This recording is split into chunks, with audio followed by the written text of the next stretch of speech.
Okay, so here we are with JB Weld, my old friend once again, and I can on a lot of cars anymore I use little 256 button head screws, and I will actually hold the bodies on with those, but I'll show you that in a little later video how I do that. But for this one, we're keeping it very basic, so all I want to do is just glue this body back on. Now I've checked the fit. I checked the fit off camera, and I actually took these little tabs. Come on, focus. I took these little tabs down a little further, just to make the body fit a little tighter.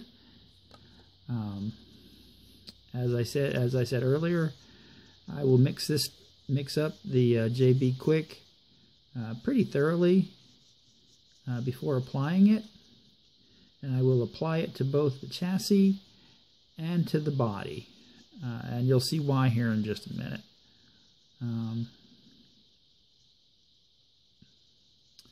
I like to get it, when you first mix it together, it's almost a little runny. But as you mix it, it'll firm up a little and start to, you'll start to pull away. It'll start to get a little stringy like that.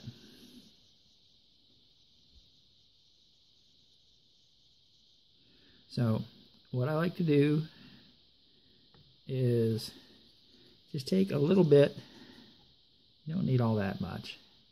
Take a little bit and put on the posts. And you can just kind of run it right around the post like that.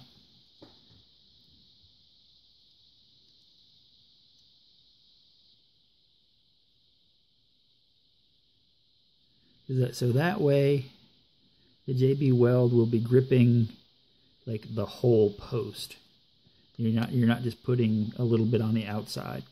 And what I like to do for this, rather than put the body on and then put the JB Weld on the head of the post, what I like to do, and this is a trick I got from an old Redline Derby racer known as Smitty, Mike Smith, is take the JB Weld and put it on the inside. Again, do not get JB Weld on your wheels because it's just going to make a mess. And put a good healthy dollop right over the hole, and it won't push down right away. And if I just get this on here right, and let's see if I can do this in one shot. Let's see if I can get it right.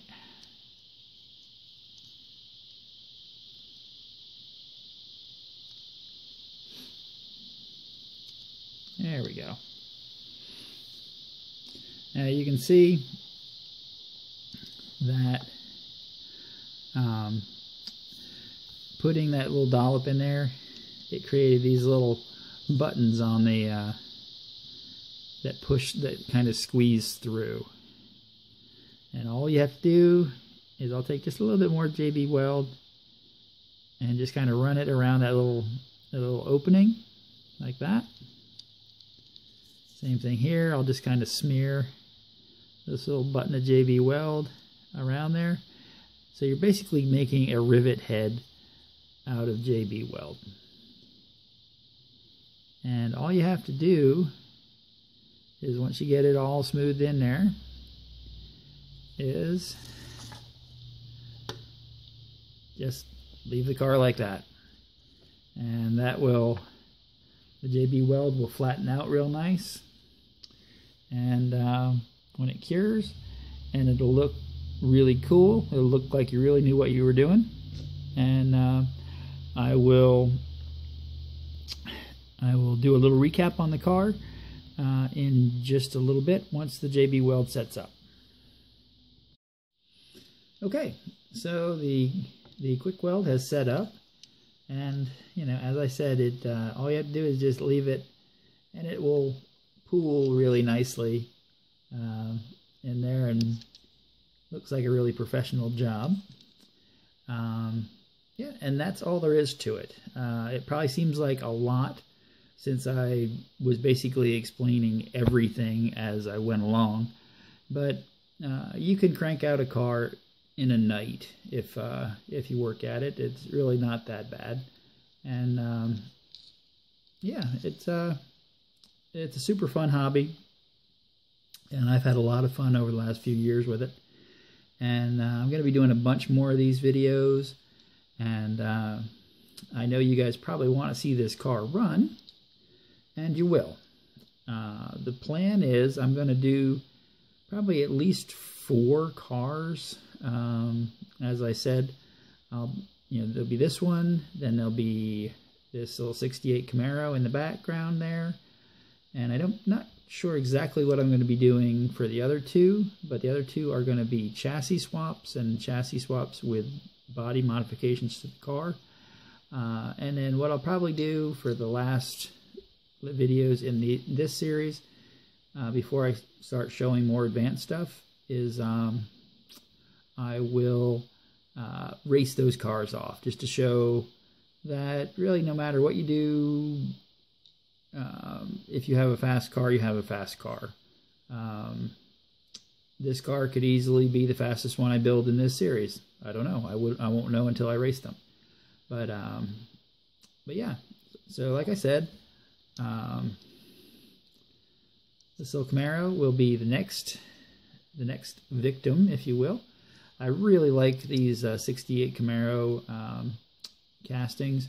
I've used them a bunch in the past, and yeah, they're just a really good, simple, nice casting. This car, I think it's a Cobra GT FTE car, and as you can see, I don't know if you can see it very well here, but the front wheels are a bit wider. No, they don't really look it here, but they are wider, and I believe the rear wheels are also tracking wider. Yeah, the rear wheels are also tracking wider. So the width of these wheels is probably about right for overall width, but I'd have a huge gap, and I'd have an awful lot of play in the wheels if I didn't put axle tubes in the car. So the next thing I'll be showing you guys is how I do axle tubes, and we'll be building on the stuff I did with the 55. I'll be doing a lot of the same stuff, but the way I put the wheels in will be a little different. And yeah, so thanks for playing along. I really have a lot of fun with these 55s, and yeah, so again, thank you, and I will see you in lane 2.